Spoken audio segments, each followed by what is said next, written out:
Hello everyone, welcome back to the kitchen table. Today on the kitchen table, I just want to have it's not, well, it might turn into a rant, but it's just about DJI and the way they've gone about the Phantom 3 launch.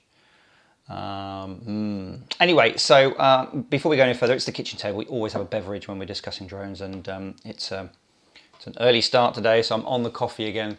I've got my home roasted Guatemalan today, cheers. Very good. Yes, the Phantom 3. Okay, so I did a video about kind of comparing specs with the standard and the Pro and Advanced, and that, all quite neutral on that, just looking at some of the differences. But there are a lot of people who've bought a P3 Advanced who are, I think, quite rightly angry, because what they're effectively saying is if they had known that as part of the lineup they could get a cheaper 2.7K flying camera, then they would have taken it, you know, despite the fact that we have the additional GLONASS, the light bridge, and the sort of slightly more advanced features, the branded sensor from Sony in the camera. And a lot of people just would like to have spent a bit less money to get what is, as it stands, a better resolution camera. Now, you know, the rumors abound that there'll be a firmware update to bring the Advanced up so that it can do 2.7K as well, but that's never been promised. Everyone bought it as doing 1080p. So,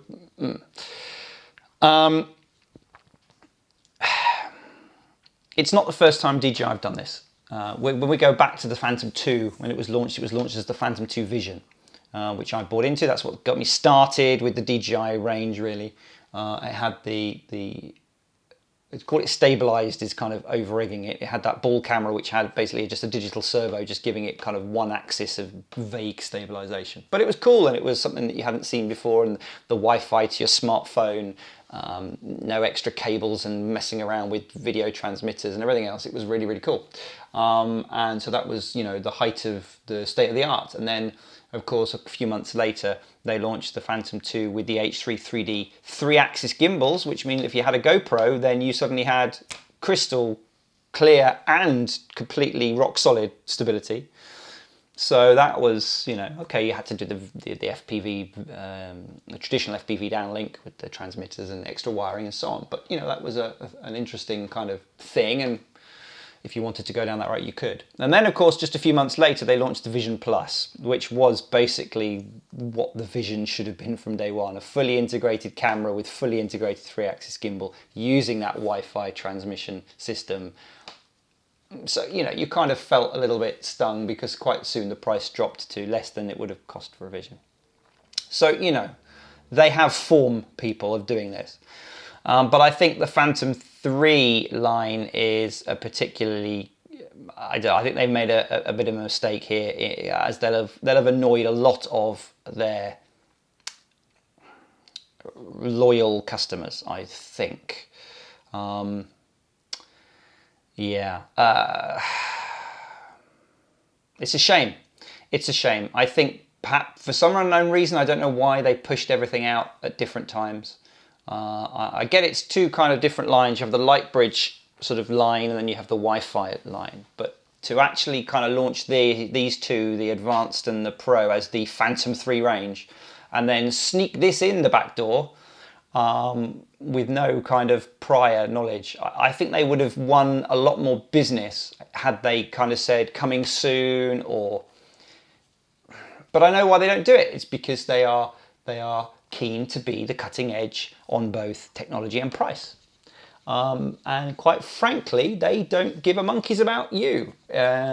Particularly, if you've bought a DJI product at that moment in time, then that's great. But you cannot now, I haven't been able for a while, to be honest, you cannot now rely on that product being the state of the art for more than 4, 5, 6 months. I had a conversation with someone who works for DJI once, who said And this was when this was way before the Phantom 3 was launched, and I was saying, you know, speculation about the Phantom 3 and it's coming soon. And they said to me, look, you know, we're at the Phantom 2 stage now. If there is speculation about the Phantom 3 launching soon, they are probably at prototyping stage for the Phantom 4.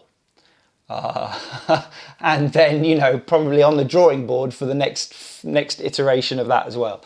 So there is this arms race in drones at the moment between the likes of DJI, 3DR, Unique, Hubsan to a certain extent, if they ever get their finger out with the X4 Pro, and more. And so DJI are constantly innovating.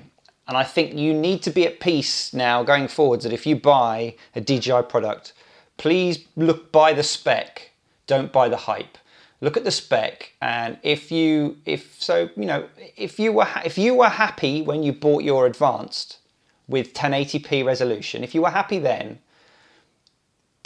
stay happy is my advice.